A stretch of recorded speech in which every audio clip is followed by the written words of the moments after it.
கர்த்தருடைய கிருபையினாலே சில வாரங்களாக நம்ம தேவனுடைய வசனத்தை கர்த்தருடைய ஆவியின் வரங்களை குறித்து, ஆவியானவர் கொடுக்கிற வரங்களை குறித்து நாம் தியானித்து வருகிறோம். வேத வசனம் சொல்லுகிறபடியாக 1 கொரிந்தியர் 12வது அதிகாரத்திலே எழுதப்பட்டிருக்கிற 9 ஆவிக்குரிய வரங்களை குறித்து ஒவ்வொன்றாக நாம் தியானித்து வருகிறோம். வேதம் சொல்லுகிறது, ஒருவனுக்கு ஆவியினாலே ஞானத்தை போதிக்கும் வசனமும், வேறொருவனுக்கு அந்த ஆவியினாலேயே அறிவை உணர்த்தும் வசனமும், வேறொருவனுக்கு அந்த ஆவியினாலேயே விசுவாசமும், வேறொருவனுக்கு அந்த ஆவியினாலேயே குணமாக்கும் வரங்களும், வேறொருவனுக்கு அற்புதங்களை செய்யும் சக்தியும், வேறொருவனுக்கு தீர்க்க தரிசனம் உரைத்தலும், வேறொருவனுக்கு ஆவிகளை பகுத்தறிதலும், வேறொருவனுக்கு பற்பல பாஷைகளை பேசுதலும், வேறொருவனுக்கு பாஷைகளை வியாக்கியானம் பண்ணுதலும் அளிக்கப்படுகிறது. இவைகளை எல்லாம் அந்த ஒரே ஆவியானவர் நடப்பித்து நமது சித்தத்தின்படி அவனவனுக்கு பகிர்ந்து கொடுக்கிறார். இதுதான் வேத வசனம் நமக்கு கற்றுக் கொடுக்கிற காரியம். இந்த வசனங்களை அடிப்படையாய் கொண்டு கடந்த சில வாரங்களாக இந்த வரங்களை குறித்து நாம் தியானித்து வருகிறோம். நாம் எல்லாரும் வரங்களை பெற்றுக்கொள்ள வேண்டும் என்று கர்த்தர் விரும்புகிறார். வேதம் சொல்லுகிறது, அவர் மனுஷர்கள் யாவருக்காகவும் துரோகிகளானவர்களுக்காகவும் வரங்களை பெற்றுக்கொண்டார் என்பதாக அவரை குறித்து வேதம் நமக்கு கற்றுத்தருகிறது. எதற்காக கர்த்தர் வரங்களை தருகிறார்? தேவன் தாமே சாட்சி கொடுத்திருக்கிற வல்லமையான வரங்கள் என்பதை குறித்து வேதம் கற்றுத்தருகிறார். அவர் எதை குறித்து சாட்சி கொடுத்தாரா? ரட்சிப்பை குறித்து. தேவன் தாமே பரிசுத்தாவின் வரங்களினாலே சாட்சி கொடுத்ததா இருக்கிற இத்தனை பெரிதான ரட்சிப்பை குறித்து கவலையற்றிருப்போமானால் எப்படி தண்டனைக்கு தப்புவித்துக் கொள்வோம் என்று வேதம் கற்றுத்தருகிறது. அப்ப ரட்சிப்பை குறித்து சாட்சி கொடுப்பதற்கு கர்த்தர் இந்த வரங்களை தெரிந்து கொள்ளுகிறார். அது மாத்திரமல்ல, இந்த வரங்கள் மூலமாகத்தான் கர்த்தர் நம்மை தகுதியாக்கி தம்மை போல மாற்றி நாம் அவருடைய சமூகத்தில் நிற்பதற்கு நம்மை பலப்படுத்துகிறார். இந்த உலகத்தை நாம் வாழ்வதற்கு தேவையான எல்லாவற்றையும் கர்த்தர் தம்முடைய ஆவியானவருடைய கிருபையினாலே இந்த வரங்கள் மூலமாக நமக்கு தந்து நம்மை செயலாற்றுகிறது மாத்திரமல்லாமல் தம்முடைய ஊழியம் நம் மூலமாய் செயல்படுவதற்கு இந்த வரங்களை கர்த்தர் பயன்படுத்துகிறார். இந்த வரங்களை 3 பிரிவுகளாக பிரித்து நாம் தியானித்துக் கொண்டு வருகிறோம். முதலாவதாக பாஷை வரங்கள் அல்லது மொழி வரங்கள். அதில் 3 வரங்களை குறித்து வேதம் கற்றுத்தருகிறது. பற்பல பாஷைகளை பேசுகிற வரம், பாஷைகளை வியாக்கியானம் பண்ணுகிற வரம், தீர்க்க தரிசனம் உரைத்தல் என்கிற வரம். இந்த 3 வரத்தையும் ஒரு பாஷை அல்லது மொழி வரங்களாய் கர்த்தர் நமக்கு தந்திருக்கிறார். அதை குறித்து நாம் ஏற்கனவே தியானித்து பார்த்தோம். அதன் பின்பு 2வது ஒரு 3 வரங்களை ஒரு பிரிவாக நாம் தியானித்து பார்த்தோம். அவைகள் வெளிப்பாட்டு வரங்கள். கர்த்தர் நமக்கு சில காரியங்களை வெளிப்படுத்தி பேசுகிற வரங்கள், நாம் அறியாதவர்களை நாம் அறிந்து கொள்வதற்காக நமக்கு கொடுக்கப்பட்டிருக்கிற வரங்கள். இவைகள் தான் அறிவை உணர்த்துகிற வசனம் என்கிற ஒரு வரம், ஞானத்தை போதிக்கும் வசனம் மற்றும் ஆவிகளை பகுத்தறிகிற வரம். இந்த 3 வரங்களை குறித்து நாம் வெளிப்பாட்டு வரங்கள் என்கிற தலைப்பிலே நம்ம தியானித்து வந்தோம். தேவாதி தேவன் நம்மோடு கூட பேச விரும்புகிறவர், தம்முடைய அறிவை தம்முடைய ஞானத்தை நமக்கு தந்து வழி நடத்த விரும்புகிற தேவன். இந்த வரங்களை குறித்து ஒருவேளை நீங்கள் சில செய்திகளை நீங்கள் தவறி இருந்தால் நீங்கள் நம்முடைய ஆன்லைனில் சென்று நீங்கள் கேட்டு அதை குறித்து மறுபடியும் கேட்டு பெற்றுக்கொள்ளலாம்.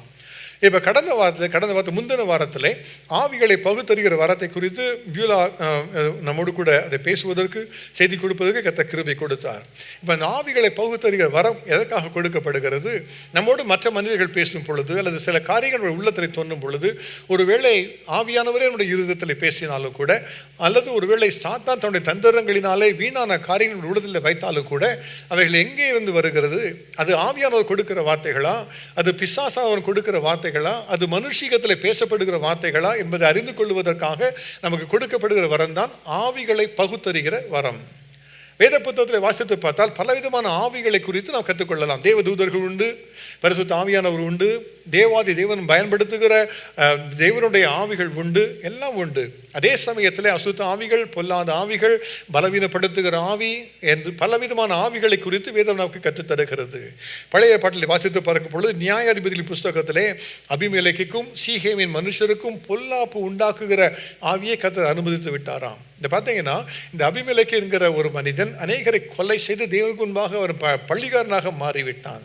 அப்போ கர்த்தர் என்ன செய்தார்? பாதுகாவலை எடுத்து விட்டார். அவரே ஒரு அசுத்த ஆவியை அனுப்பிவிட்டார். அது பொல்லாப்பை உண்டாக்குகிற ஆவி. அவனுக்கும் சீகேமின் மனுஷருக்கும் இடையிலே பிரிவினை உண்டாக்குவதற்காக அவங்களாம் சேர்ந்துதான் கொலை செய்தாங்க. எருபாகலை கொலை செய்தவர்கள் அவர்கள் தான். அந்த சாபத்தை ஒரு அசுத்தாவின் மூலமாக கர்த்தரோட வாழ்க்கையில் அனுப்பிவிட்டார். அந்த குடும்பத்தில் பிளவு உண்டாயிற்று, அந்த ஊராருக்குள்ள பிரிவினை பிரச்சனை உண்டாயிற்று. அது ஒரு பிரிவினைகளை உண்டாக்குகிற ஆவி. அதை கர்த்தர் அனுமதித்தார்.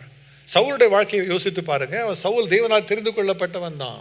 ஆனால் தேவனை விட்டு விலகின பொழுது, அவன் பாவம் செய்த பொழுது வேதம் சொல்லுகிறது, கர்த்தருடைய ஆவியானவர் அவனை விட்டு விலகினார். தேவனால் விடப்பட்ட பொல்லாத ஆவி ஒன்று அவனை கலங்க பண்ணினது என்று பார்க்கிறோம். அப்போ நம்முடைய வாழ்க்கையில் பாவங்களை செய்கிறது மூலமாக நாம் இந்த அசுத்த ஆவிகளுக்கு இடம் கொடுக்க நமக்கு வாய்ப்பு இருக்கிறது. ஆகவே நம்ம மிகவும் கவனமாக ஜாக்கிரதையாக இருக்க வேண்டும்.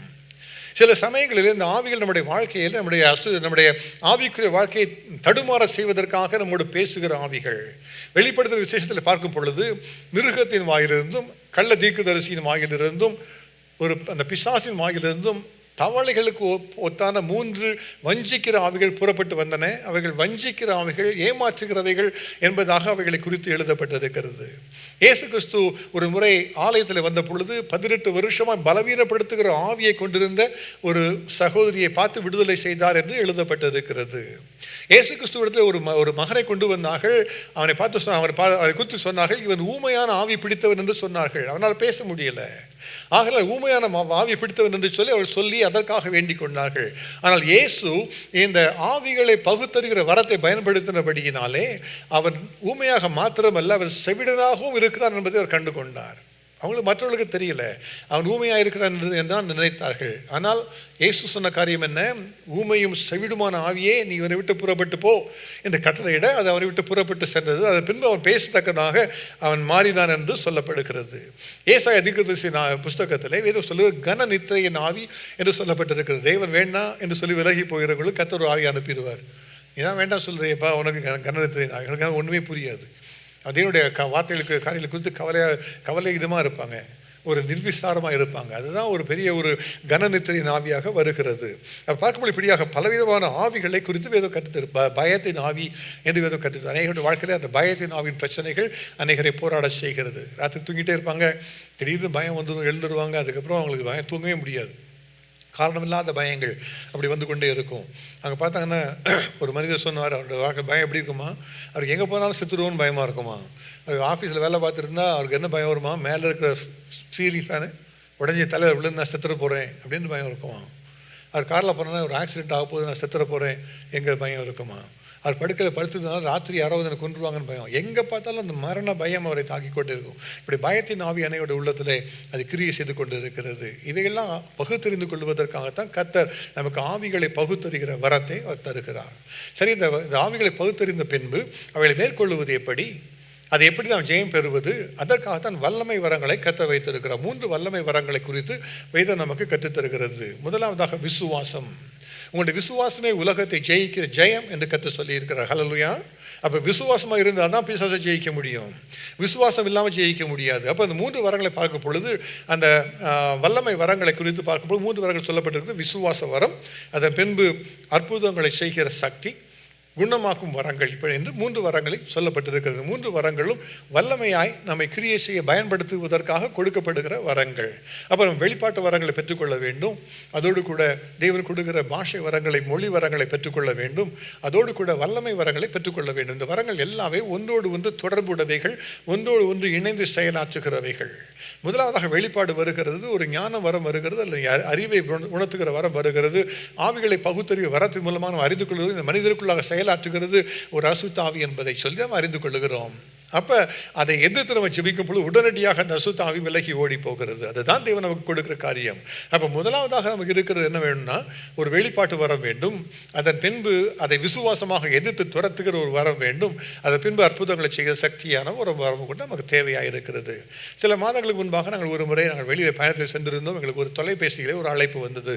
ஊரில் இல்லாத சமயத்தில் ஒரு குறிப்பிட்ட குடும்பத்தை கூப்பிட்டு எங்களுக்கு உடம்பு சரி உடல் நலம் இல்லாமல் இருக்குது, ஆகவே ஜெபிக்கணும்னு சொல்லி கேட்டுக்கொண்டார்கள். ஒரே வாரத்தில் 3 நாள் எமர்ஜென்சி போயிட்டு வந்தாங்க. ஒவ்வொரு முறை போவாங்க எமர்ஜென்சிக்கு போய் எல்லாம் ட்ரீட்மெண்ட் கொடுத்து மருந்து கொடுத்து அனுப்பிடுவாங்க. மூச்சு விட முடியாத ஒரு பிரச்சனை, மூச்சு திணறல் அவர்களுக்கு பிரச்சனை வந்து கொண்டிருந்தது. அப்போ அதை பார்த்தா ஒரே வாரத்தில் 5 நாளில் பார்த்தா 3 நாள் போயிட்டாங்க. ஒவ்வொரு நாளும் போயிடுவாங்க. போய் ஒரு 6 மணி நேரம் 7 மணி நேரம் உட்காந்து அவங்கெல்லாம் மருந்துலாம் கொடுத்துட்டு உங்களுக்கு ஒன்றும் இல்லை, நீங்கள் வீட்டுக்கு போகன்னு அனுப்பிடுவாங்க. வீட்டுக்கு வந்து பார்த்தா திருப்பியும் மூச்சு விட முடியாது, தூங்க முடியாது. அந்த மூச்சு திணறி விக்கல் வந்து உடல் முழுமையாக பாதிப்பு, ஒரே வலி. அப்படி அந்த வலியோடு கூட எங்களை அழைத்தாக ஜெபம் பண்ண வேண்டும் என்று சொல்லி நாங்கள் ஃபோனில் இருந்து பேசும் பொழுது கர்த்தர் தெளிவாக ஒரு காரியத்தை உணர்த்தினா, அது ஒரு பலவீனமான ஒரு சரீர பலவீனம் அல்ல, ஒரு அசுத்த ஆவி அவளுக்குள்ளாக வந்து இருக்கிறது. இந்த அசுத்த ஆவி இந்த பலவீனத்தை கொண்டு வருதுன்னு சொல்லி கர்த்தர் உணர்த்தினபடினாலே நான் ஃபோனில் ஜெபம் பண்ணேன். அவங்களுக்கு ஜெபம் பொழுது கர்த்தாவே இயேசுவின் நாமத்தினாலே அவளை பாதித்திருக்கிற ஆவி விலக வேண்டும்னு சொல்லி ஜெபித்த உடனே பார்த்தீங்கன்னா அடுத்த காலையில் பெரிய அற்புதமாக சாட்சி எழுதியிருந்தாங்க. முதல் முறையான நல்லா நிம்மதியாக தூங்கினேன் பிரதர், ஒன்றுமே பிரச்சனை இல்லை, வேலைக்கு கூட போயிட்டேன்னு சொல்லி ரொம்ப சந்தோஷமாக எழுதியிருந்தாங்க. ஹல்லேலூயா. அதான் கர்த்தர் அப்படி கிரியை செய்கிற காரியம். அப்போ ஒவ்வொரு வரங்களும் ஒன்றோடு ஒன்று தொடர்புள்ளவைகள். நம்ம வெளிப்பாட்டை கர்த்தர் தருகிறார். ஒரு வெளிப்பாட்டை கர்த்தர் தந்தால் நம்ம பயப்படாமல் எதிர்த்து இருக்கும் பொழுது அந்த விசுவாச வரம் கிரியை செய்கிறது. அந்த விசுவாச வரத்தின் மூலமாக அற்புதங்களை செய்கிற வரம் கிரியை செய்கிறது, அல்லது சுகமளிக்கிற வரம் கிரியை செய்கிறது. தேவாதி தேவன் மகிமைப்படுகிறார். அதற்காகத்தான் இந்த வரங்கள் நமக்கு என்று கொடுக்கப்பட்டிருக்கிறது. ஹல்லேலூயா.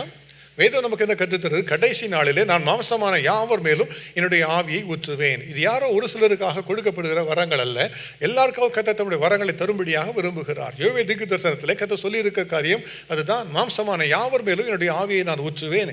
அப்பொழுது உங்களுடைய வாலிபர் தரிசனங்களை காண்பார்கள், மூப்பர் சொப்பனங்களை காண்பார்கள், குமாரத்தில் தீர்க்க தரிசனம் சொல்லுவார்கள், மூப்பர்கள் ஊழியக்காரர் ஆவியை ஊற்றுவேன் என்றெல்லாம் கர்த்தர் சொல்லி இருக்கிறார். அதைத்தான் நாம் பற்றி கொண்டு நம்ம ஜெபிக்க போகிறோம். அப்போ இந்த வரங்கள் எல்லாருக்கும் உரியவைகள். ஹல்லேலூயா.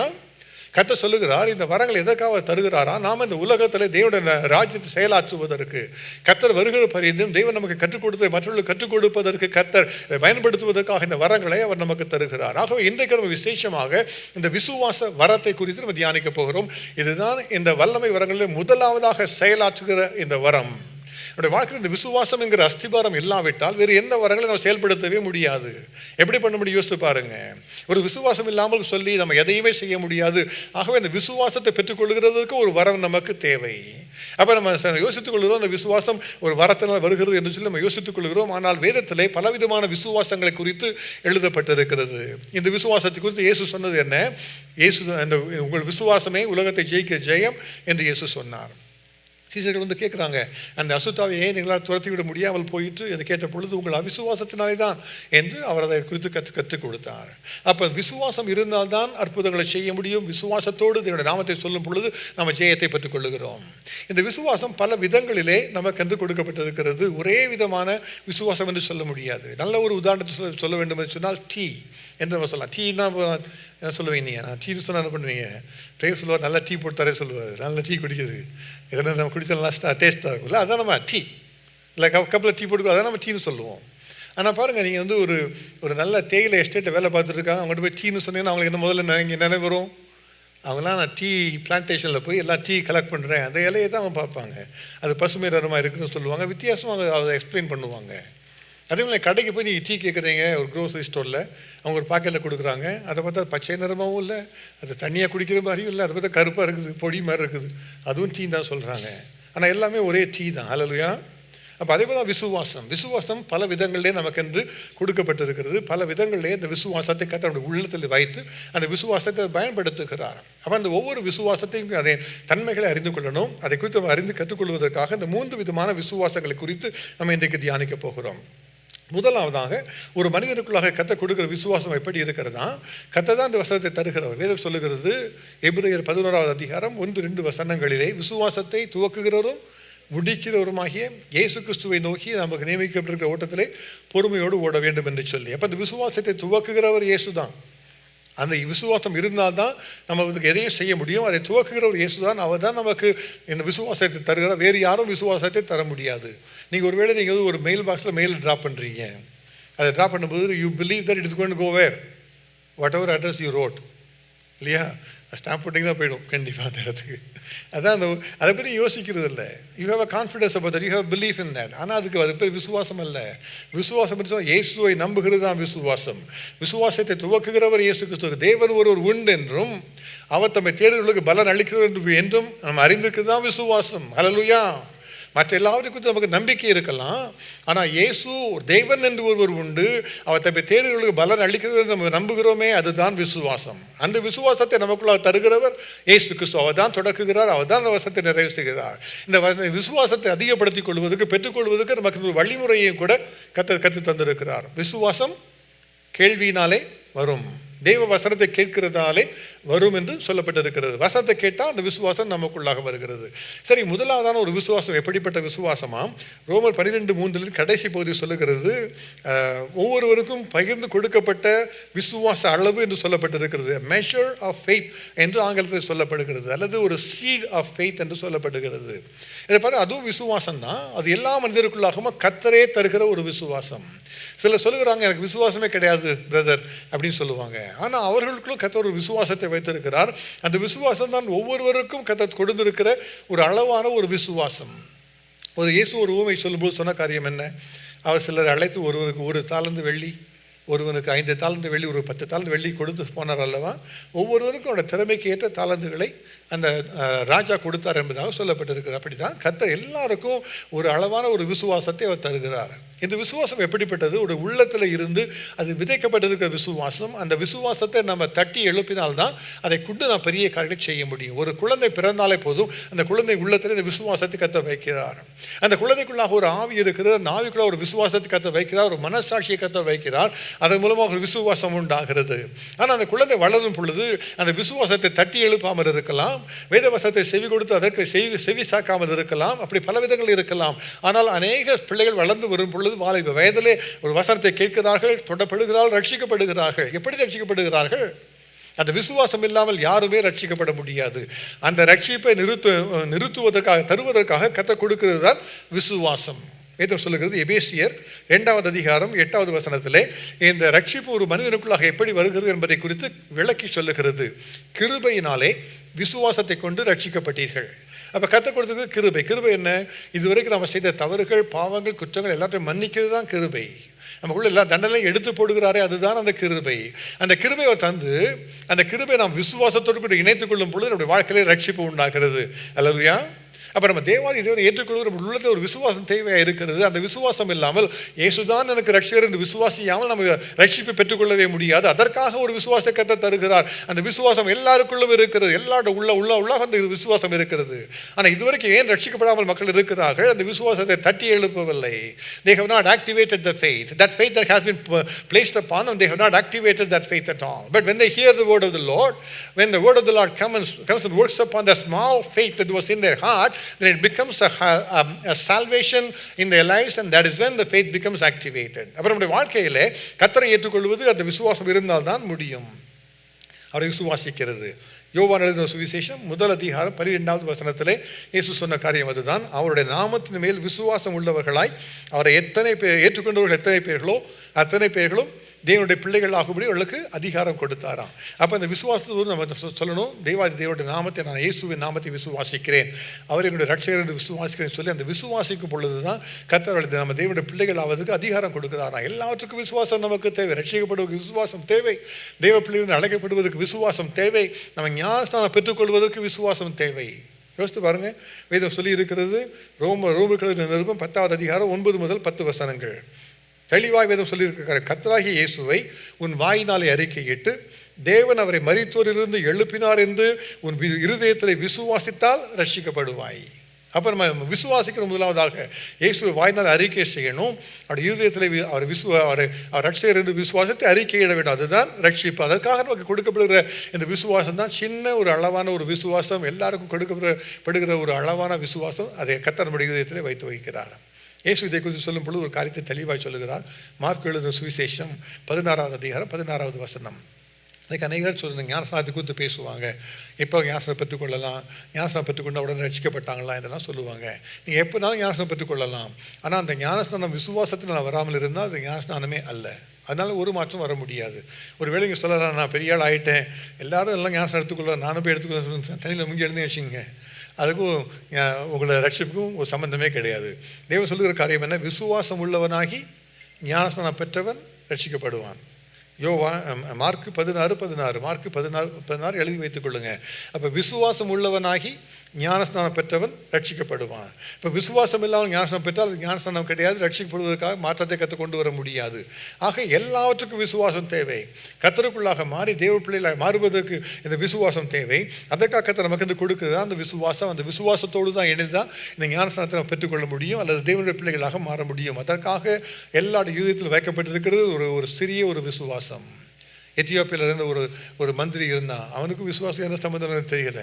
அவன் இயேசுவை அறியாதவன், அவன் யூதர் அல்லாதவன், எத்தியோப்பியாவில் உள்ளவன், ஒரு ராஜஸ்திரிக்கு மந்திரியாக இருந்தவன். ஆனால் அவனுடைய உள்ளத்தில் ஒரு சின்ன விசுவாசம் இருந்தது, ஒரு சின்ன விசுவாசம். அந்த விசுவாசம் கடவுளை தேடுகிற ஒரு விசுவாசமாக இருந்தது, அவ்வளோதான். ஒரு முறை வனாந்தரத்தில் போயிட்டு இருக்கிறான், பார்க்குறோம். அப்போஸ்தலர் நடவடிக்கைகள் 16வது அதிகாரத்தில் இந்த நிகழ்ச்சியை நம்ம வாசித்து பார்க்கலாம். வனாந்தரத்தில் போய் கொண்டிருக்கும் பொழுது அவன் ஏசாயா புஸ்தகத்தை வாசித்து கொண்டே இருக்கிறான். வாசிக்கும் பொழுது அவனுக்குள்ளாக ஒரு விசுவாசம் தட்டி எழுப்பப்படுகிறது. இது யாரை குறித்து சொல்லப்பட்டிருக்கிறது? ஏசாயா சொல்லுகிறது யாரை குறித்து சொல்லுகிறார்? தன்னை குறித்து சொல்லுகிறாரோ வேறு யாரை குறித்து சொல்லுகிறாரோ என்கிற கேள்வி அவனுக்குள்ளாக இருக்கிறது. கர்த்தர் உடனடியாக பிலிப்பை அனுப்புகிறார். பிலிப்பு வந்து அவரோடு கூட பேசுகிறார். பேசின உடனே இந்த வசனத்தை குறித்து பேசுகிறார்கள். பிலிப்பு இந்த வசனத்தை குறித்து அவருக்கு தேவனுடைய சுவிசேஷத்தை பிரசங்கித்தார் என்று நம்ம பார்க்கிறோம். அப்போ வசனம் கேட்கப்படும் பொழுது விசுவாசம் உள்ள தட்டி எழுப்பப்படுகிறது. இந்த மனிதனுக்குள்ளாக இருந்த அந்த சின்ன விசுவாசம் இப்பொழுது துள்ளிவிட்டு எழும்ப ஆரம்பிக்கிறது. இயேசுவே ரட்சகர் என்று விசுவாசிக்க ஆரம்பித்து விட்டான். இப்போ திடீரென்று தண்ணீர் வருகிறது. அந்த மந்திரி கேட்கிறார் பிலிப்புவை பார்த்து, பிலிப்புவே ஏதோ தண்ணி இருக்கிறது, நான் ஞானஸ்நானம் பெறுவதற்கு என்ன தடை என்று கேட்ட உடனே பிலிப்பு சொல்லுகிற ஒரே காரியம் அதுதான், நீ இயேசு கிறிஸ்து முழு இதயத்தோடு விசுவாசித்தால் ஒரு தடையும் இல்லை, அவ்வளவுதான். விசுவாசிக்கிறாயா நீ அப்புறம் ஞானஸ்நானம் எடுத்துக்கொள்ளலாம். அப்போ அந்த மந்திரி உடனடியாக ரதத்தை நிறுத்த சொல்லி, நான் இயேசுவை தேவனுடைய குமாரன் என்று விசுவாசிக்கிறேன் என்று சொல்லி தண்ணீரில் ஞானஸ்நானம் பெற்றுக்கொண்டான். அப்பொழுதுதான் ரட்சிப்பை பெற்றுக்கொண்டான். அப்படி தான் ரட்சிக்கப்படுவதற்கு என்று கத்தை கொடுத்துருக்கிற ஒரு காரியம். ஒருவேளை இங்கே இருக்கலாம், நீங்கள் ஒருவேளை என்றைக்கே ஒரு ஞானஸ்நானம் பெற்றிருக்கலாம். ஆனால் அது ஒரு விசுவாசத்தோடு கலந்த ஞானஸ்நானமாக இல்லாமல் இருந்தால் அதற்காக அர்ப்பணித்துக் கொள்ளணும். தேவனுடைய சமூகத்தில் அர்ப்பணித்து விசுவாசித்து ஞானஸ்நானம் பெற்றுக்கொள்ள வேண்டும். கர்த்தரைத்தான் நமக்கு தந்திருக்கிறார். அதற்கு கொடுக்கப்படுகிற அந்த விசுவாசம், ஒருவேளை இது வரைக்கும் உங்களுக்குள்ளாக வைக்கப்பட்ட அந்த சிறிய விசுவாசம், அந்த கடுகு விதையளவு விசுவாசம், கர்த்தர் கொடுத்துக்க அந்த விசுவாசம் தட்டி எழுப்பாதபடி தேவனுடைய ஏற்றுக்கொள்ளாமல் தான் நீங்கள் எப்படும் தேவனை சொல்ல கேட்கணும். அப்பொழுது கர்த்தர் தருவார். ஒரு சிறைச்சாலை அதிகாரி குறித்து பார்க்கிறோம். அப்போஸ்தலர் நடவடிக்கைகள் 16வது அதிகாரம், அந்தியோகியா பட்டணத்தில் இருக்கிற ஒரு சிறைச்சாலை. அந்த சிறைச்சாலை பவுலும் சீலாவும் அடைத்து வைக்கப்பட்டிருக்கிறாங்க. கால்கள் தொழு மரத்தில் மாட்டப்பட்டிருக்கிறது, கைகள் எல்லாம் சங்கிலிகள், இரவு முழு அங்கே இருக்கிறாங்க. ஆனால் கர்த்தரை பாடி துதிக்கிறார்கள். திடீரென்று நடுராத்திரிகளில் எல்லா சங்கிலிலும் கலந்து விழுந்துகிறது. கட்டுகள் திற உண்டது, கதவுகளெல்லாம் திற உண்டு போய்விட்டது. சிறைச்சாலைக்காரருக்கு ஒரே பயம், எல்லாம் ஓடிட்டாங்களோ சொல்லி தற்கொலை செய்து கொள்ள போடும்போது பவுல் சொல்கிறார், நாங்கள் இங்கே தான் இருக்கிறோம் என்று சொன்ன உடனே இந்த மனிதனுடைய உள்ளத்தில் பெரிய ஒரு கேள்வி. என்ன கேள்வி தெரியுமா? ஆண்டவமாரே, ரட்சிக்கப்படுவதற்கு நான் என்ன செய்யணும்? நீங்கள்லாம் ரட்சிக்கப்பட்டிருக்கீங்கன்னா, பாடுகிறீர்கள், துதிக்கிறீர்கள், தேவனுடைய பிள்ளைகளாக இருக்கிறீர்களே, நான் ரட்சிக்கப்படுவதற்கு என்ன செய்ய வேண்டும் என்று கேட்ட உடனே வேதம் நமக்கு என்ன சொல்லுகிறது பாருங்க. அவங்க உடனே சொல்லுவாங்க, கர்த்தராகிய இயேசுவை விசுவாசி, அப்பொழுது நீ உன் வீட்டார் ரட்சிக்கப்படுவீர்கள். சொல்ல வழியை சொல்லிட்டாங்க. அவர் விரும்புகிற ரட்சிப்பு வழி எப்படி? விசுவாசிக்கணும், அப்படி தான் ரட்சிப்பு. ஆனால் விசுவாசம் எப்படி வரும்? வசனத்தை கேட்டால் தான் வரும். ஆகவே தான் வேதம் சொல்லுகிறது. அப்போஸ்தலர் நடவடிக்கைகள் 16:33 வேதம் சொல்லுகிறது, அப்பொழுது கர்த்தருடைய வசனத்தை அவர்களுக்கு போதித்தார்கள் என்று வேதம் கற்றுத்தருகிறது. அவன் வீட்டில் இருந்த யாவருக்கும் கர்த்தருடைய வசனத்தை போதித்தார்கள். அப்போ சும்மா விசுவாசத்தை போதுப்பான்னு சொல்லி நிறுத்தலை, அங்கே வசனத்தை போதித்தார்கள். உடனடியாக அந்த ராத்திரிகளை தானே அவருடைய காயங்களை அவன் கட்டினான். அவனும் அவனுடையவர்கள் அனைவரும் உடனே ஞானஸ்நானம் பெற்றார்கள். அப்போ அதுதான் ஒரு கர்த்தர் வைத்திருக்கிற வரிசை. ஒரு விசுவாசம் உள்ளத்தில் விதைக்கப்படுகிறது. அந்த விசுவாசம் வசனத்தின் போதிக்கலால் தட்டி எழுப்பப்படுகிறது. கர்த்தரை விசுவாசித்து இயேசுவே சொந்த ரட்சகர் என்று அறிக்கை செய்த பின்பு ஞானஸ்நானம் பெற்றுக்கொள்ளும் பொழுது ரட்சிப்பை பெற்றுக்கொள்கிறார்கள். அதுதான் கர்த்தர் வைத்திருக்கிற ஒரு காரியம். அதை வேதத்தை அதிகமாக நம்ம வாசிக்கிறோம். இன்றைக்கு அந்த ஒரு ரட்சிப்பின் அனுபவத்தை பெற்றுக்கொள்ளாத யாராவது நீங்கள் இருந்தால் நீங்கள் அர்ப்பணித்துக் கொள்ளணும். என்னோட சூழல் கர்த்தா, என்னுடைய இருதயத்தில் உள்ள விசுவாசத்தை நான் தட்டி எழுப்ப விரும்புகிறேன். நீர் என்னுடைய சொந்த ரட்சகர் என்று அறிக்கை எடுக்கிறேன், எனக்கு உதவி செய்யணும்னு சொல்லி அந்த விசுவாசத்துக்குள்ளாக வரும் பொழுது கர்த்தர் உங்களை ஆசீர்வதித்து உங்களுடைய வாழ்க்கையிலே அந்த அடுத்த படிக்க எடுப்பதற்காக வைத்து தருவார். அந்த ஒரு நல்ல ஒரு அனுபவம் இல்லாதபடி, மறுபடி பிறந்த ஞானஸ்நானம் பெற்றுக்கொண்ட கர்த்தருடைய பிள்ளையாக மாறிய அனுபவம் இல்லாதபடி ஒரு விசுவாச வரத்தை பெற்றுக்கொள்ள நம்ம ஜெபிப்பது தவறான ஒரு முறை. யோசித்து பாருங்க, கர்த்தரை ஏற்றுக்கொள்ளலை, விசுவாசத்துக்குள்ளாக ஒரு அடிப்படை விசுவாசத்துக்குள்ளாக வரவில்லை. ஆனால் நம்ம சொல்கிறோம், எனக்கு விசுவாசம் வர செயல்படுத்தணும், நான் ஜெபித்தா உடனே அற்புதம் நடக்கும்னு சொன்னீங்கன்னா நடக்குமா? அது முடியாது. அதான் நம்ம யோசிக்கணும். முதலாவதாக ரட்சிக்கப்பட்டிருக்கணும், அந்த விசுவாசத்தை தட்டி எழுப்பி இருந்திருக்க வேண்டும், கர்த்தருடைய பிள்ளைகளை மாறி இருக்க வேண்டும், ஞானஸ்நானம் பெற்றிருக்க வேண்டும். அதன் பின்பு நம்ம இதற்கான ஜெபிக்கணும், கர்த்தர் அந்த கிருபை தருவார். ரெண்டாவதாக ஒரு விசுவாசத்தை குறித்து வேதம் கற்றுத் தருகிறது. முதலாவதாக ஒரு அளவு கொடுக்கிற விசுவாசம். ரெண்டாவதாக அதாவது ஒரு இயற்கையான விசுவாசம் என்று சொல்லலாம்.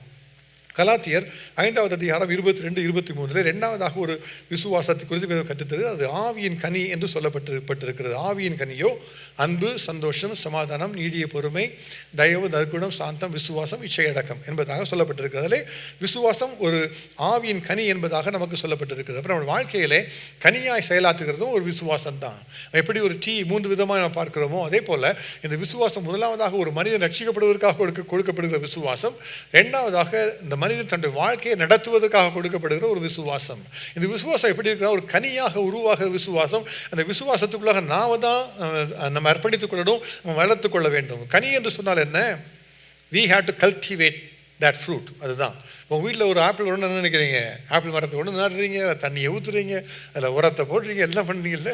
அப்போ ஆப்பிள் ரெண்டு வருஷம் கழிச்சோடனே ஆப்பிள் மரம், அதெல்லாம் ஆப்பிள் கனி நமக்கு தருகிறது. அதுதான் கனி என்று சொன்னால் அப்படி நம்ம தான் அதை வளர்த்துக்கொள்ள வேண்டும். இதை வளர்ப்புக்கு என்ன செய்யணும்? முதல்ல நட்டு வைக்கணும். நல்ல இடத்துல நட்டு வைக்கணும். இயேசு சொன்ன காரியம் என்ன? நான் திராட்சை செடி, நீங்கள் கொடிகள். ஒருவன் என்னிலும் நான் அவனிலும் நிலைத்திருந்தால் அவன் மிகுந்த கனிகளை கொடுப்பான். அதுதான் கர்த்தர் சொன்ன காரியம். அப்போ ரட்சிக்கப்பட்டுட்டீங்க, அந்த விசுவாசத்தை தட்டி எழுப்பிட்டீங்க, கர்த்தரை விசுவாசத்தை ஞானஸ்நானம் பெற்றுக்கொண்டீங்க. இப்போ என்ன செய்யணுமா? கர்த்தருக்குள்ளே நிலைத்திருக்க வேண்டும், இயேசுக்குள்ளாக நிலைத்திருக்க வேண்டும். அந்த என்னையோட வாழ்க்கையில் நிலைத்திராத ஒரு வாழ்க்கை, ஏதோ ஒன்று நடந்துகிட்டே இருப்பாங்க. திடீர்னு என்ன இப்போ எல்லாம் மறந்துட்டு இப்போ இப்பெல்லாம் சர்ச்சுக்கு வரவே மனசு இல்லை, விட்டுட்டு போயிடுவாங்க. அப்புறம் கர்த்தரை விட்டு ஏதோ சொந்த வழியில் போயிட்டு இருப்பாங்க. அப்போ எப்படி கர்த்தருக்குள்ளாக கனி கொடுக்க முடியும்? எப்படி விசுவாசத்தில் நிற்க முடியும்? பார்த்தீங்கன்னா ஒரு சபையாக நாம் கூடி வந்து நாம் எதற்காக நாம் ஜெபிக்கிறோம், எதற்காக நாம் கர்த்தருடைய வசனத்தை தியானிக்கிறோம்? விசுவாசத்தை பலப்படுத்திக் கொள்வதற்காக. தேவன் வருகிற வரை அந்த பலத்தில் நிற்பதற்காகத்தான் கர்த்தர் நமக்கு கொடுத்திருக்கிறார். ஒரு முறை ஒரு வாலிபன் சபைக்கு வந்து கொண்டிருந்தான், ஒரு நல்ல ஒரு வாலிபன். ஆனால் வராமல் நிறுத்திட்டான், சர்ச்சுக்கு வரல, ஓபி அடிச்சிட்டான்.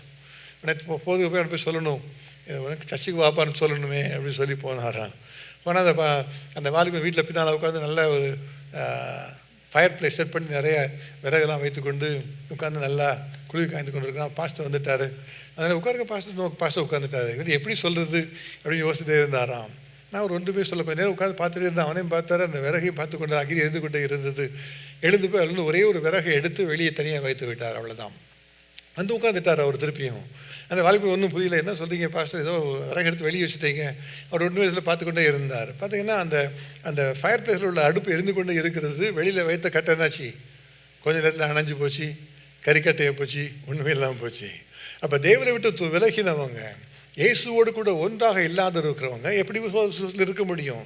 விசுவாசத்தை அனல் மூட்டி எப்படி எழுப்பிவிட முடியும்? அதற்காகத்தான் கர்த்தர் சபையை வைத்திருக்கிறார். அதற்காகத்தான் நான் சபையில வர வேண்டும், விசுவாசிகளோடு கூட சேர்ந்து விசுவாசத்தில் பலப்பட வேண்டும். ஹல்லேலூயா. இயேசு சொல்லுகிறார், என்னிலே நிலைத்திருந்தால் நீங்கள் மிகுந்த கனிகளை கொடுப்பீர்கள். நிலைத்திராத இருக்கிற வாழ்க்கையில கனி கொடுக்கிற வாழ்க்கை இருக்க முடியாது. அப்ப விசுவாசம் இல்லாத வாழ்க்கையாகத்தான் இருக்க முடியும். அப்ப இயேசுவோடு நிலைத்திருக்க வேண்டும். அந்த கனி வளர்வதற்காக அவரோடு இணைந்திருக்க வேண்டும். அது மாத்திரமல்ல, தோட்டக்காரனாலே சுத்திகரிக்கப்படுகிற ஒரு கிளையாக இருக்க வேண்டும். இயேசு சொல்கிறார், நான் செடி, என்னோட பிதா திராட்சை தோட்டக்காரர். என்னிலே கனி கொடாது இருக்கிற கொடி எதுவோ அதை அவர் அறுத்து போடுகிறார். கனி கொடுக்கிற கொடி எதுவோ அது அதிக கனிகளை கொடுப்பதற்காக தான் அதை சுத்தப்படுத்துகிறாராம். ஹல்லேலூயா. அப்போ எப்படி சுத்தப்படுத்த முடியும்?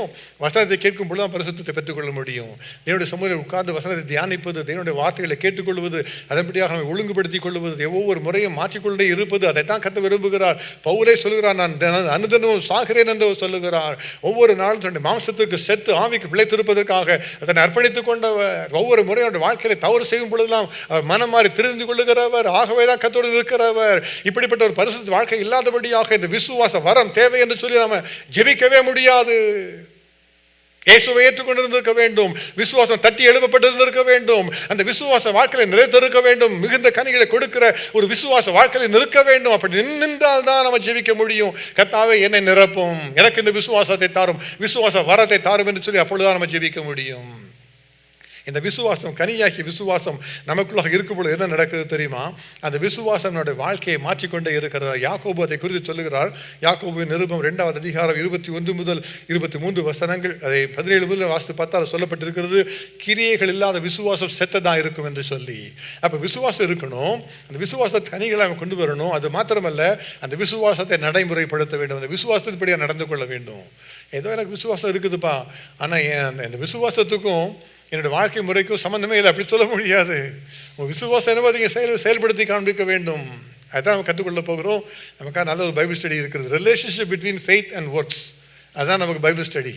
வர்ற வெள்ளிக்கிழமை ஆரம்பிக்கும் போது நீ எல்லாம் வந்துடணும் சரியா. Okay, relationship between faith and works, அது யாக்கோபு நிருபத்தில் முற்றிலுமாக படிக்க போகிறோம். ஆனால் இதில் சொல்லப்படுது, அவர் சொல்லியிருக்கிறாரு, யாக்கோபு சொல்லுகிறார், கிரியைகள் இல்லாத விசுவாசம் செத்ததாக இருக்கிறது, கனி இருக்கிறது அது செத்து போன கனியாக இருக்கிறது என்பதாக அவர் சொல்லுகிறார். இப்போ விசுவாசம் அது கிரியைகளோடு இருக்கணும். அப்போ விசுவாசத்தை முதலாவது திருத்திக் கொள்வதற்கு இயேசுவோடு நிலைத்திருக்க வேண்டும், சுத்தப்படுத்தப்பட வேண்டும், அந்த விசுவாசத்தை கிரியைகளில் வெளிப்படுத்த வேண்டும். அப்பொழுதுதான் அந்த விசுவாசம் நிலைத்திருக்க முடியும், அந்த கனி இருக்க முடியும். இந்த விசுவாசம் இருக்கும்போது என்ன நடக்குது தெரியுமா? இந்த விசுவாசம் என்னோட வாழ்க்கையிலே பிரச்சனைகளை மேற்கொள்வதற்கு உதவி செய்கிற விசுவாசம். ஹல்லேலூயா. இன்றைக்கி பார்த்தா எல்லாருக்கும் பிரச்சனை இருக்குது. யாருக்கும் பிரச்சனை இல்லை சொல்லுங்கள் பார்க்கலாம். I will come and talk to you. யாருக்கும் பிரச்சனை இல்லை. ஆனால் சிலர் பார்த்தீங்கன்னா பிரச்சனைகள் வரும்போது ஈஸியாக மேற்கொண்டுருவாங்க. ஆனால் சிலருக்கு பார்த்தீங்கன்னா பிரச்சனை வச்சுக்க அதை இழுத்து மூட்டி படுத்துக்குவாங்க, யார்கிட்டையும் பேச மாட்டாங்க. ஐயோ வாழ்க்கையை முடிஞ்சு போச்சு அப்படின்னு சொல்லிடுவாங்க. சொல்லுவாங்களா மாட்டாங்களா? பார்த்துக்கலாம் இல்லையா? என்ன வித்தியாசம்? ஒருத்தரோட விசுவாசம் இருக்குன்னு ஒருத்தர் விசுவாசம் இல்லை, அவ்வளோதான். ஊரில் யாரோ சொல்லிட்டாங்க நாளைக்கு ஏதோ ஒரு 10 பேர் லே ஆஃப் பண்ண போகிறாங்க அப்படின்னு. என்ன நடக்கும்? விசுவாசம் இல்லாதவங்க, ஐயோ என் வேலையே போயிடுச்சுப்பா, எனக்கு நான் இந்த வேலை கிடையாது, ஒன்றுமே சொல்லியிருக்க மாட்டாங்க. ஆனால் அப்போ எப்படி பயந்துருவாங்க? விசுவாசம் இருந்தால் தான் நீங்கள் மேற்கொள்ள முடியும். ஹல்லேலூயா. அப்போ அதற்கு கொடுக்கப்படுற விசுவாசம் என்னென்னா, அதுதான் கனியாகிய விசுவாசம். அது எப்படி தரப்படுகிறது? நீங்கள் தான் பெற்றுக்கொள்ளணும். நீ எப்படி பெற்றுக்கொள்ளணும்? இயேசுவோடு நிலைத்திருக்க வேண்டும், வசனத்தை கற்றுக்கொள்ள வேண்டும், சுத்தப்படுத்தப்பட வேண்டும், அந்த வசனமும் உங்களுடைய வாழ்க்கையை ஒத்திருக்க வேண்டும். ஹல்லேலூயா. அதுதான் ஒரு கனியாகிய விசுவாசம். அதையும் இல்லாமல் கூட நம்ம இந்த வரத்தை எனக்கு தாங்க நம்ம கேட்க முடியாது. வரத்தை பெற்றுக்கொள்ளணும்னா அந்த கனிகள் நமக்கு இருக்க வேண்டும். பாருங்கள், தானியேலோட வாழ்க்கையில் பார்த்தீங்கன்னா அவருக்கு ஒரு நல்ல ஒரு விசுவாசம் இருந்தது. அவர் எங்கே போட்டால் பிரச்சனையாக பிரச்சனைப்பட மாட்டார். ஓகே, என் சாப்பாடு எல்லாருக்கும் சாப்பிட முடியாத சாப்பாடு வச்சுருக்கான்ப்பா, நான் என்ன பண்ணுறது? எல்லாம் மீட் வச்சுருக்கான், எல்லாம் திராட்சை ரசம் வச்சுருக்கான், எல்லாம் குடிக்கிறாங்க, நான் குடிக்க மாட்டேன், நான் அந்த மீட்டு சாப்பிட மாட்டேன், என்ன பண்ணுறது? He thrived everywhere. Hallelujah. He was not saying நான் சாப்பிட பண்ணி கிடக்க சொல்லலை. அவருக்கு ஒரு விசுவாசம் இருந்தது. இங்கே பாரு, நீ நல்ல சாப்பாடு எடுத்தா பருப்பு கறி கொடுப்பா, நான் அவங்களோட நான் புஷியாக இருப்பேன். ஹல்லேலூயா. அதுதான் விசுவாசம். ஹல்லேலூயா. அந்த விசுவாசம் அவருக்கு எப்படி வந்தது? அவர் ஜெபித்து அந்த விசுவாசத்தை பெற்றுக்கொண்டார். நேராக போய் சொன்னார், சரியா அந்த அதிகாரிகள்ட்ட போய் சொன்னாங்க, பாருப்பா நாங்கள்லாம் சாப்பிட போகிறதில்ல, எனக்கு பருப்பு மட்டும் மரக்கறிகளை தாங்க, எங்களுடைய சரீரம் புஷ்டி உள்ளதாக இருக்கும். சொன்ன விசுவாசத்தின்படியாக 10 நாள் சோதித்து பார்த்தாங்க. பார்த்தா அவருடைய சரீரம் களையுள்ளதாக இருக்குது, சரீரம் புஷ்டியாக இருக்கிறது. அப்போ அந்த அதிகாரிக்கே ஒரு பெரிய ஆச்சரியமான ஒரு மாற்றமாக இருந்தது. தானியேலோட வேலை போகிற சூழ்நிலை எல்லாம் சொல்லிட்டாங்க, தானியேல் எப்படியும் கொல்லணும்னு சொல்லி அவரை பிடித்துக்கு சிங்க கேபில் போட சொல்லி கட்டளை பிறப்பிக்கப்பட்டது. அதை மாற்ற முடியாத கட்டளை. எல்லாம் என்ன செய்ய முடியும்? தானியேலை கொண்டு போய் உள்ளே போட்டாங்க சிங்கத்துக்குள்ளே. உள்ளே போய் அவர் என்ன பண்ணார்? அவர் நைட்டு ஃபுல்லும் ஜாலியாக உட்காந்தார். மேலே ராஜா தூங்க உட்காந்துருக்காரு. ஐயோ தானியலுக்கு என்ன ஆச்சோ தெரியலையே, என் பிரைம் மினிஸ்டர் உள்ளே இருக்காரு, என் பிரைம் மினிஸ்டர் செத்து போயிட்டாரா உயிரோடு இருக்காரா? அவருக்கு தூக்கமே வரல. விசுவாசத்தில் வந்து அப்படி தான் இருக்கும். அவர் காலையில் எழுந்துட்டார் ராஜா, ராத்திரி முழுசும் தூங்கலை. இப்போ துயர சத்தமாக தானியலே இருக்கிறியா இல்லையாப்பா, என்னாச்சுப்பா அப்படின்னு கண்ணீரோட கேட்குறாரு. தானியேல் சொல்ல, பயப்படாதீங்க ராஜா, அங்கே தான் இருக்கிறேன், நாளைக்கு வேலைக்கு வரேன், நிறைய வேலை இருக்குதுன்னு சொல்கிறாரு. அதுதான் விசுவாசம். ஹல்லேலூயா. அப்போ பாருங்கள், வேதம் என்ன சொல்லுகிறது? தானியேலை தூக்கி விட சொன்னாங்களாம். தானியேல் 6:23 சொல்லுகிறது, அவன் தன் தேவன் பேரில் விசுவாசித்திருந்தபடியினாலே அவனில் ஒரு சேதமும் காணப்படவில்லை. ஹல்லேலூயா. நம்முடைய வாழ்க்கையில் பிரச்சனை இருக்கலாம். எனக்கு அந்த விசுவாசமாகிய கனியை பெற்றுக்கொள்ளுங்க, நீங்கள் வெற்றியோடு நிற்பீர்கள், ஒரு சேதமும் காணப்படுவது இல்லை. ஹல்லேலூயா. அப்படி தானியேல் தேவன் நம்முடைய தேவன். தானியேலை ஆசீர்வதித்த கர்த்தர் நம்முடைய கர்த்தர். தானியேலுக்காக சிங்கங்களை வாயிலை கட்டி போட்ட கர்த்தர் நம்முடைய தேவன். தானியேலுக்குள்ள விசுவாசத்துக்குள்ள கர்த்தர் என்னை கொண்டு வாரும் என்று சொல்லி நம்ம ஜெபித்து கர்த்தர் நிற்கும் பொழுது கர்த்தர் நம்மை உயர்த்துவார், நம்மை ஆசீர்வதிப்பார். அதற்காகத்தான் அந்த விசுவாசம் நமக்காக கொடுக்கப்பட்டிருக்கிறது. இந்த விசுவாசம் வரும் பொழுது வாழ்க்கையில் எல்லா பிரச்சனைகளையும் எளிதாக மேற்கொண்டு விடலாம். யோபுவின் வாழ்க்கையில் பிரச்சனை வந்தது, வாழ்க்கையில் எல்லாம் பேங்க்ரப்ட் ஆகிட்டார், எல்லா பிள்ளைகள்லாம் இறந்து போயிட்டாங்க, சரீரம் எல்லாம் சுகம்லாம் போய்விட்டது, மனைவியே எதிர்த்து பேசுகிறாள், மற்ற மனைவியே மறித்து விடும் என்று சொல்லுகிறாள். ஆனால் அவர் சொல்லுகிறது என்ன தெரியுமா? அவர் என்னை கொன்று போட்டாலும் நான் அவர் மேல் நம்பிக்கையாக இருப்பேன். அதுதான் அவருடைய விசுவாசம். இந்த என் தோல் முதலானவை அழுகி போன பின்பு நான் என் சரீரத்தில் இருந்து நான் அவரை காண்பேன். அதுதான் விசுவாசம். அந்த விசுவாசம் அவருக்குள்ள இருந்தபடினாலே சாத்தானாலே அதுக்கு மேலே ஒன்றும் செய்ய முடியவில்லை. வாழ்க்கையில் 2 மடங்கு ஒரு பெரிய ஒரு பலனை பெற்றுக்கொண்டார். இன்றைக்கு அந்த விசுவாசம் நமக்கு தேவை. கர்த்தாவே, இந்த ஆவியின் கனியாகிய விசுவாசத்தை எனக்கு நீங்கள் தாருங்க, இந்த ஆவியாருக்குள்ள இருக்கிற விசுவாசத்தை எனக்கு தாருங்க. அதற்காக நான் அர்ப்பணித்துக் கொள்கிறேன். நான் வசனத்தை தியானிப்பேன், ஒவ்வொரு நாளும் நான் ஜெபிப்பேன், வேத வசனத்துக்குள்ளாக எப்பொழுதும் கீழ்ப்படிந்திருப்பேன். என்னுடைய நடைமுறை விசுவாசத்துக்குள்ளாக இருக்கும். நான் சபையில் நான் புறம்பே தள்ளுகிறது இல்லை. இதை அர்ப்பணித்து நீங்கள் ஜெபிங்க, வாழ்க்கையில மாற்றத்தை நீங்கள் பார்ப்பீங்க. வேலைக்கு போவீங்க, வேலையில் பிரச்சனை தான் இருக்கும், but you will be conquerors. Hallelujah. வேதம் சொல்லுகிறோம், இவை எல்லாவற்றும் நம்ம அன்பு கூறுகிறவராலே முற்றிலும் ஜெயம் கொள்ளுகிறவர்களா இருக்கிறோமே. நாசமோசமோ பட்டயமோ எது வந்தாலும் நாம் ஜெயக்குழுல நிற்போம். அதுதான் தேவன் நமக்கு கொடுக்குற பெரிய ஒரு ஆசீர்வாதம். யோசேப்பின் வாழ்க்கையை பாருங்க, அவனை கொண்டு போய் ஜெயிலில் போட்டாங்க. போட்டோடனே அவர் பார்த்து என்ன பண்ணாரு, சரி இங்கே ஏதாவது வேலை பார்க்கலாமே என்ன பார்த்தாரு. சரி அவன் கனவு கண்டான ஒரு பதில் சொல்கிறேன், அவன் ஒரு கனவு கண்டான், அவன் ஒரு சொப்பத்துக்கு பதில் சொல்லிடுறேன். எல்லாருக்கும் சொப்பத்துக்கு பதில் சொல்ல ஆரம்பிச்சுட்டாரு. பார்த்தா அதில் பெரிய ஒரு மாற்றம். எங்கே இருந்தால் கர்த்தரை பயன்படுத்தும். அந்த விசுவாசம் இருந்தால் போதும், you will be able to come out and you will be able to stand. விசுவாசம் பார்த்தீங்கன்னா அதை சிக்ஸ்த் சென்ஸ் என்று சொல்லுறாங்க. விசுவாசம்லாம் சில காரியங்கள் நம்ம கற்றுக்கொள்ள முடியும். விசுவாசம் வந்து is given to us as a sixth sense தான். 5 சென்ஸ் தெரியல நமக்கு, டச், டேஸ்ட் எல்லாம் நமக்கு தெரியும். அப்போ நீங்கள் வந்து நான் கண்ணை பயன்படுத்தி நான் கேட்க போகிறேன்னு சொல்லி யாராவது சொல்லுவாங்களா? You can never here with your eyes, can never see with your ears. 5 சென்ஸுக்கும் 5 காரியங்கள் கற்றுக்கிறார். அப்போ விசுவாசத்தை எப்படி பயன்படுத்தணும்? ஆவிக்குரிய காரியங்கள் விசுவாசம் நம்ம கற்றுக்கொள்ள முடியும். பார்த்து பெற்றுக்கொள்ள முடியாது, கண்களை வைத்து விசுவாசிக்க முடியாது, செவிகளை வைத்து விசுவாசிக்க முடியாது, நம்முடைய ஏதோ மற்றவர் சொல்லுகிற காரியங்களை வைத்து விசுவாசிக்கும். தேவனுடைய வசனத்தை நம்ம விசுவாசிக்க வேண்டும். விசுவாசிக்கும் பொழுது நம்முடைய வாழ்க்கையில் அது செயலாற்றும். அதுதான் கற்றுக் கொடுக்கிற ஒரு பெரிய ஒரு அதிகாரம். அதுதான் விசுவாசமாகிய ஒரு ஆவியின் கனி.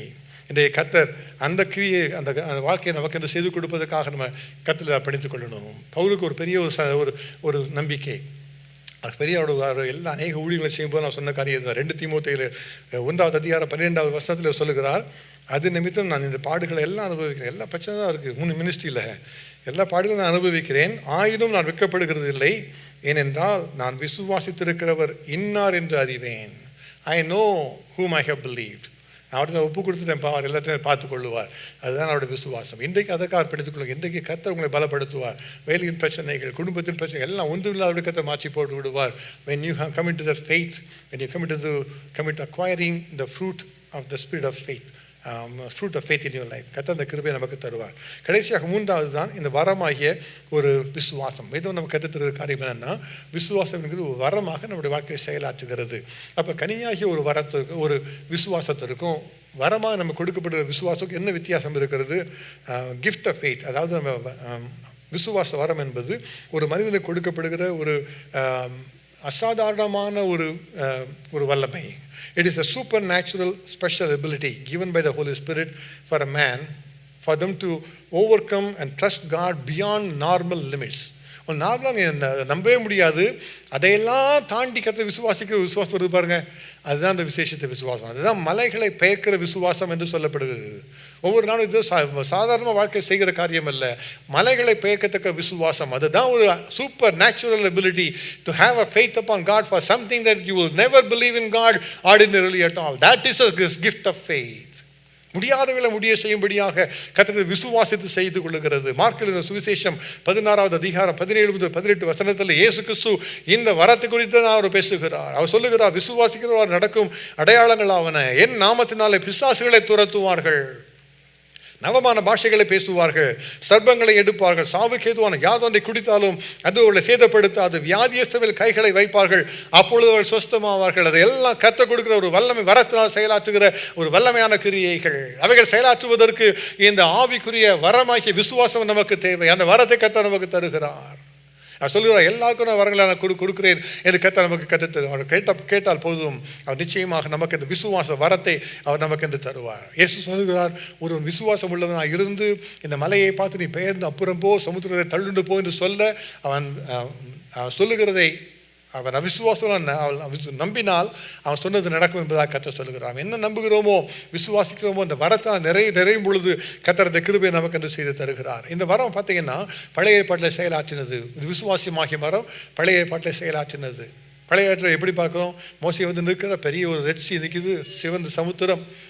அந்த யாராவது அந்த சமுத்திரத்தை 2ஆக பிரிக்க சொன்னால் யாரும் நம்புவாங்களா? எங்கேயா கதை விடுற அப்படின்னு சொல்லுவாங்க. ஆனால் அந்த விசுவாசம் அவர்களாக வந்தது. மோசைக்குள்ளாக அந்த விசுவாசத்தினாலே அவர் தன்னுடைய கோலை எடுத்தார். அவர் சமுத்திரம் 2ஆக பிரியும்படி அவர் கட்டளை கொடுத்த உடனடியாக சமுத்திரம் 2ஆக பிரிந்து போயிட்டு. அதான் இயற்கைக்கு அப்பாற்பட்ட ஒரு விசுவாசம். ஹல்லேலூயா. அதுதான் கர்த்தர் கொடுக்கிற அந்த ஆவிக்குரிய வரமாகிய விசுவாசம். மோசேக்கு அந்த வரம் கொடுக்கப்பட்டிருந்தது. ஆகவே அவர் சிவந்த சமுத்திரத்தை 2ஆக பிரிந்து நடந்து செல்லும்படியாக கர்த்தர் உதவி செய்தார். யோசுவாவுக்கு அந்த வரத்தை கர்த்தர் கொடுத்தார். ஒரு நாளே எல்லா பெரிய யுத்தம் நடந்து கொண்டு இருக்கிறது.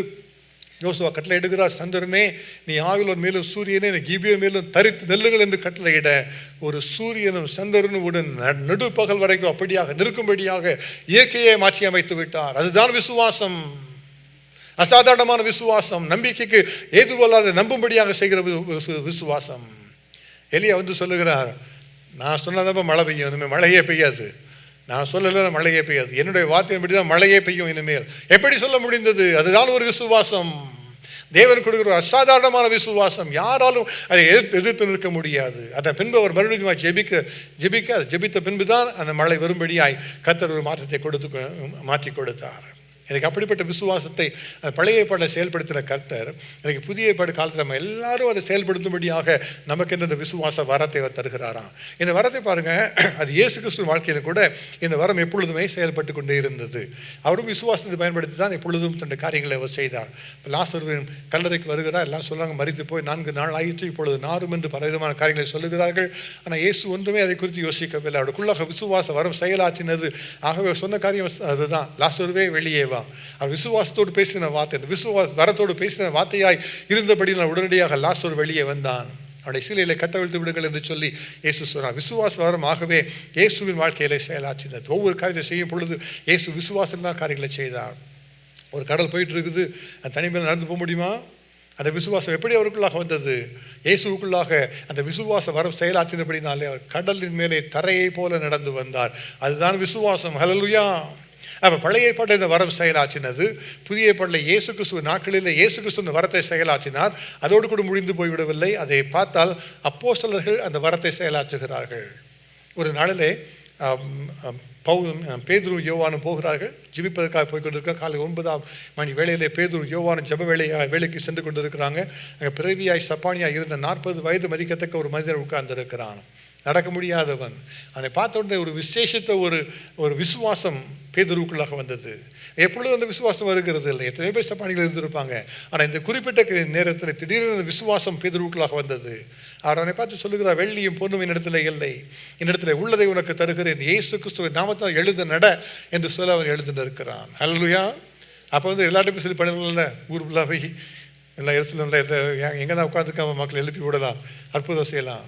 அப்படி இல்லை, அந்த இயேசு கிறிஸ்து மேல் விசுவாசம் மாத்திரம்தான் சுகத்தை தருகிறது. எல்லாரும் அழைத்து கேட்கிறார்கள், இந்த மனிதனை பார்த்து நீ தான் சப்பானியா இருந்தாயா, நீ எப்படி சுகமான என்றெல்லாம் கேட்கிறார்கள். அப்போ பேதுருவே அதை குறித்து சொல்லுகிறார், ஏதோ நாங்கள் எங்களோட சுய பக்தியினாலோ எங்களோட சுய சக்தியினாலோ இந்த மனிதனை நடக்க பண்ணினோம் என்று நீர் எங்களை நோக்கி பார்க்கிறது என்ன? அந்த இயேசு கிறிஸ்துவின் மேல் உண்டாகிய விசுவாசமே உங்கள் எல்லாருக்கும் முன்பாக சர்வாங்க சுகத்தை இவனுக்கு கொடுத்தது என்று அவர் சொல்லுகிறார். அதுதான் விசுவாசம். ஹல்லேலூயா. இன்றைக்கு கர்த்தர் அந்த விசுவாசத்தை நமக்கு தர விரும்புகிறார். சரி, இது ஏதோ முதல் நூற்றாண்டில் நடந்தது தானா, இப்போ நடக்கலையா என்று நீ யோசிக்கலாம். இன்றைக்கும் கர்த்தர் இந்த கிருபைகளை செய்து கொண்டு தருகிறார். இன்றைக்கும் கர்த்தர் இந்த அற்புதங்களை தம்முடைய வல்லமையாய் கிருபையால் செயலாற்றி கொண்டே வருகிறார். இந்தோனேசியாவில் நடந்த எழுப்புதலை குறித்து அநேக நான் உங்களுக்கு பகிர்ந்து கொண்டு இருக்கிறேன். அதில் ஒரு முறை நடந்த காரியம் என்ன என்று சொன்னால், ஒரு குழுவாக சென்று ஒரு தீவிர கர்த்தர் சுவிசேஷத்தை அறிவிப்பதற்காக ஜனங்கள் சென்றார்கள். ஒரு பிரெஸ்பிட்டரிய சபையிலே கர்த்தர் எழுப்புதல் அனுப்பினபடினாலே அக்னியாக எல்லாரும் அக்னி பிளம்பாக எழும்பி முடிவு செய்து கொண்டார்கள், நாங்கள் சுவிசேஷத்தை பிரசங்கம் பண்ண வேண்டும், எல்லாரும் சென்று பிரசங்கம் செய்ய வேண்டும் சொல்லி யோசித்துக் கொண்டாங்க. யாரும் இந்த டிகிரி பெற்றவங்க அல்ல, யாரும் அதற்காக இறையியல் கல்வி கற்றவர்கள் அல்ல, நாங்கள் எல்லாம் சுவிசேஷத்தை சொல்லணும், அதுதான் அவருடைய வாஞ்சை.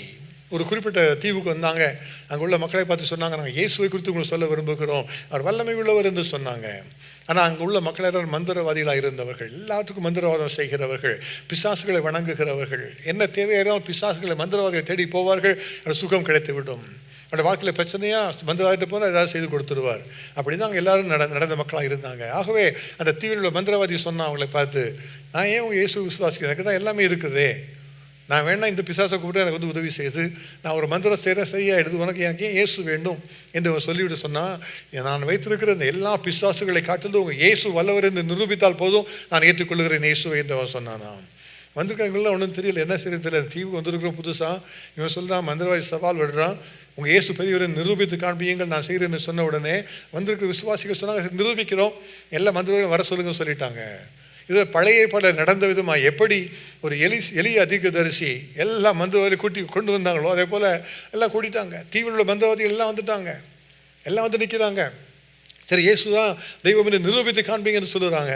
இந்த விசுவாசிகள் என்ன செய்வார்கள்? கரங்களை பிடித்து ஜெபிக்க ஆரம்பித்தாங்க. தெய்வரை பார்த்தவங்க சொன்னாங்க, எங்களுக்கு தெரியல, இப்படி வசனம் சொல்லுகிறத நாங்கள் சொல்லியிருக்கிறோம். கர்த்தாவே இயேசுவே, நீர் தான் மெய்யான வல்லமையுள்ள தேவன் என்பதை இவளை நிரூபித்து காண்பியும் இயேசுவின் நாமத்தினாலே ஆமென். அவ்வளோதான் ஜெபித்தாங்க. ஒரு விசுவாசமாய் ஒரு சிறு பிள்ளை போல ஜெபித்த ஒரு ஜெபம். கர்த்தாவே நீங்கள் காண்பிங்க, எங்களுக்கு காண்பிக்க முடியாது, நீங்கள் காண்பிங்க என்று சொன்னாங்க. அவ்வளோதான். ஒரு நிமிஷம் 2 நிமிஷம் இருக்கும். திடீரென்று கூட்டத்தில் ஒரு மனிதன் அலற ஆரம்பித்தான். இயேசுவே தெய்வம் என்று அலற ஆரம்பித்தான். அங்கும் ஓடுகிறான், அலைக்கழிக்கப்பட்டு ஓடுகிறான். எல்லாரும் பிடித்து விசாரிக்க என்ன நடந்ததுன்னு சொல்லி விசாரிக்கும் பொழுது அவன் சொன்ன காரியம் இதுதான். சொன்ன, நான் தான் இந்த தீவிலேயே ஒரு தலைமை மந்திரவாதியாக இருக்கிறவன், எனக்கு எல்லாமே தெரியும். இந்த தீவில் எந்தெந்த ஆவியில் இருக்கிறாங்க, அவருடைய பெயர்கள் என்ன, எல்லாமே எனக்கு தெரியும். எந்த ஆவியை அழைத்தால் என்னென்ன காரியங்கள் ஏவி விடலாம் என்பதெல்லாம் எனக்கு தெரியும்.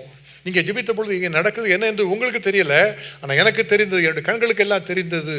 என்ன நடந்தது? நீங்கள் ஜெபிக்க ஆரம்பித்த உடனே இந்த தீவில் உள்ள எல்லா அசுத்த ஆவிகளும் ஒன்றாக சேர்ந்து வந்துட்டாங்க. அவங்களாம் ஒரு கான்ஃபரன்ஸ் படித்து பேச ஆரம்பிச்சுட்டாங்க.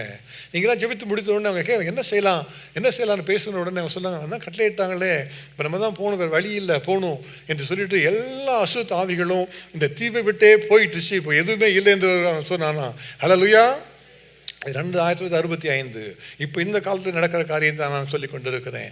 தேவாலயத்தை வல்லமையாக கிரியை செய்கிற தேவன், விசுவாசத்தை தந்து அந்த விசுவாசத்துக்கு மூலம் அற்புதங்களை செய்கிற தேவன் இன்றைக்கும் ஒரு கிரியை நடப்பித்துக் கொண்டே இருக்கிறார். அந்த விசுவாசம் நமக்கு தேவை. கர்த்தாவை உண்மை நிரூபிப்பதற்கு, கர்த்தாவை உங்களுடைய வசனத்தை சொல்வதற்கு எங்களுக்கு வல்லமையான வரம் தேவை. அந்த விசுவாசத்தை எங்களுக்கு தாங்க. உண்மையாகவே தேவனுடைய ஊழியத்தை செய்வதற்காக நம்ம விரும்பி கேட்டால் நிச்சயமாக கர்த்தர் நமக்கு அதை செய்து தருவார்.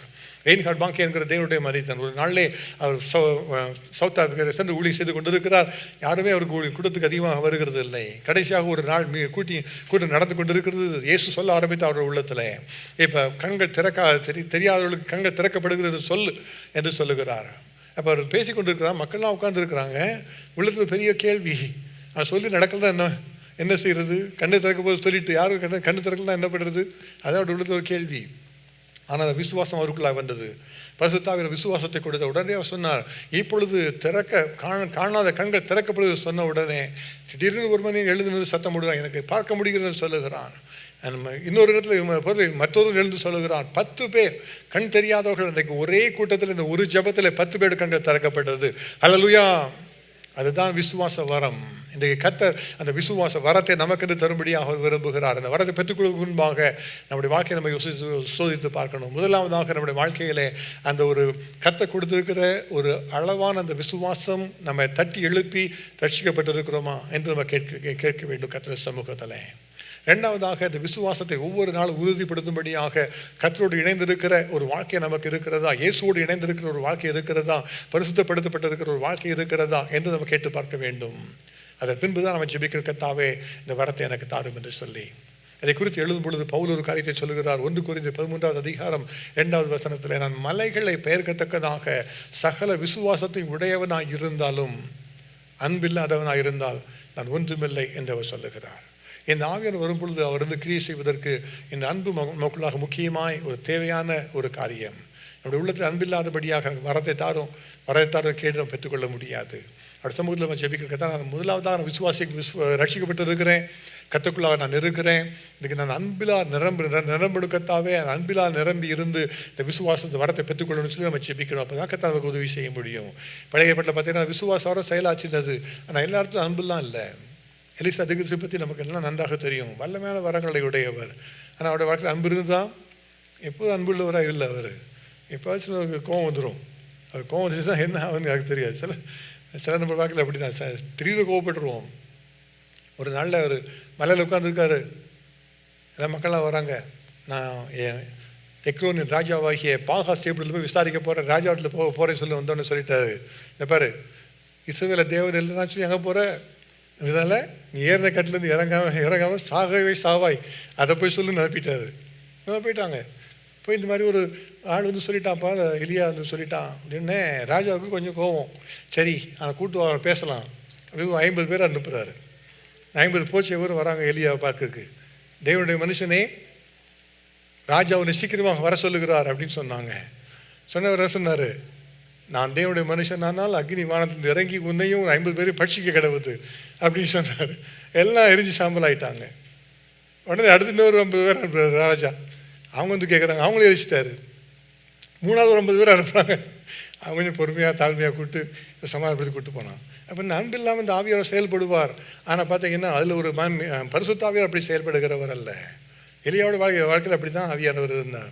ஒரு எலிசா தீர்க்கதரிசி இருந்தார், அவர் போயிட்டு இருந்தார். பின்பாக எல்லாம் பிள்ளைங்களாம் அந்த கிண்டல் பண்ணாங்க, ஒட்டைத்தலையாக ஏறிப்போம், ஒட்டைத்தலையாக ஏறிப்போன உடனே இவருக்கு பயங்கர கோவம் வந்துச்சு. அவர் திரும்பி கர்த்தர் என்ன சபித்த உடனே காட்டிலிருந்து கரடிகள் வந்து 42 பிள்ளைகளை பீறி போட்டது நம்ம பார்க்குறோம். ஆனால் வேதம் என்ன சொல்லுது தெரியுமா? நீங்கள் அப்படிப்பட்ட ஆவி உள்ளவர்கள் அல்ல என்று தான் வேதம் கற்றுத்தருகிறது. அப்போ அன்பு இல்லாமல் நம்ம தேவனுடைய சமூகத்தில் நான் இந்த விசுவாசம் பெற்றுக்கொள்ளணும்னு சொன்னால் நம்ம தவறான நோக்கம் கொள்ளுகிறோம். இயேசு சீஷர்களுடைய வாழ்க்கையில் இயேசு அதை மாற்றி அனுப்பினார். ஒரு நாளிலே ஒரு பட்டணத்துக்கு வருகிறார்கள். அந்த பட்டணத்தில் அவர்கள் யாரும் ஏற்றுக்கொள்ளவில்லை இயேசுவை. அப்போ இயேசு சீஷர்கள் அவர் பார்த்து சொல்கிறாங்க, நாங்கள் வானத்திலிருந்து எலியா செய்தது போல அக்னியை வரப்பண்ணி இந்த பட்டணத்தை சுட்டு போட சித்தமா அப்படின்னு கேட்குறாங்க.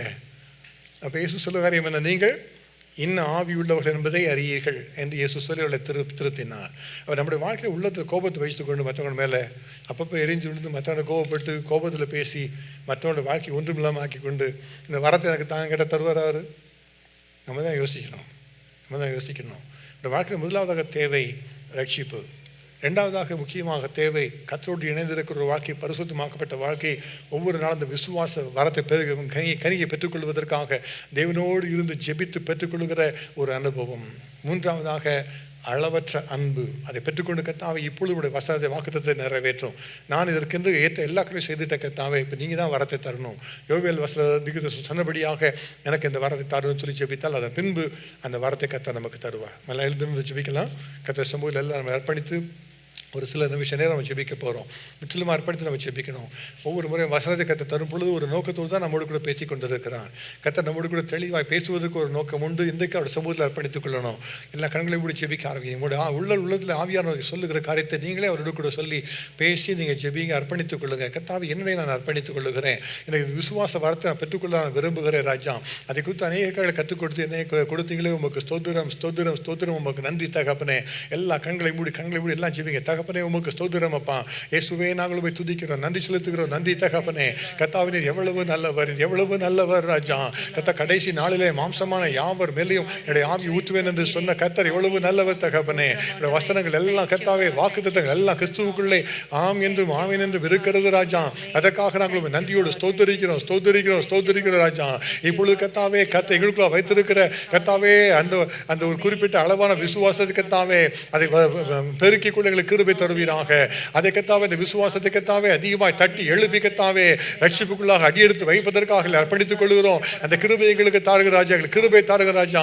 ஒருவேளை இது வரைக்கும் நான் கர்த்தா அந்த விசுவாசத்தை முற்றிலுமாக தட்டி எழுப்பி நான் தேவனுடைய பிள்ளை என்று சொல்லி அறிக்கையிட்டு உண்மை சொந்த ரட்சகராக கர்த்தா விசுவாசத்தோடு ஏற்றுக்கொள்ளுகிற ஒரு அனுபவத்தை இல்லாமல் இருந்திருக்கிறேன். இதுவரைக்கும் அப்படியான கர்த்தா விசுவாசத்தை நான் ஞானஸ்நானம் பெற்றுக்கொள்ளவில்லை தகப்பனே. இப்பொழுது முதலாவதாக எனக்குள்ளாக அந்த விசுவாசத்தை கர்த்தா சுரக்க பண்ணி நீர்க்கத்தாவே இப்பொழுது அதை தட்டி எழுப்பி கர்த்தா ரட்சிக்கப்படுவதற்காக எனக்கு நீ கிருபை தாருங்க. அதற்காக நான் அர்ப்பணிக்கிறேன் கர்த்தாவே. இயேசுவே என்னை சொந்த ரட்சகர் என்று அறிக்கையிடுகிறேன் கர்த்தாவே. இயேசுவே சொந்த ரட்சகர் என்று அறிக்கையிடுகிறேன். என்னுடைய பாவங்களை விட்டு மனம் திரும்புகிறேன். இப்பொழுது கர்த்தாவே இந்த விசுவாசம் எனக்குள்ள ரட்சிப்பை கொண்டு வரட்டும் ராஜா. அதற்காக அர்ப்பணிக்கிறேன். அப்படி ஜெபிக்கிறவர்கள் ரட்சிப்புக்காக மாத்திரம் அப்படியா ஜெபிக்கிறவர்கள் கைகளை உயர்த்தி ஜெபிங்க. உங்களோட கூட சேர்ந்து நான் ஜெபிக்க விரும்புகிறேன்.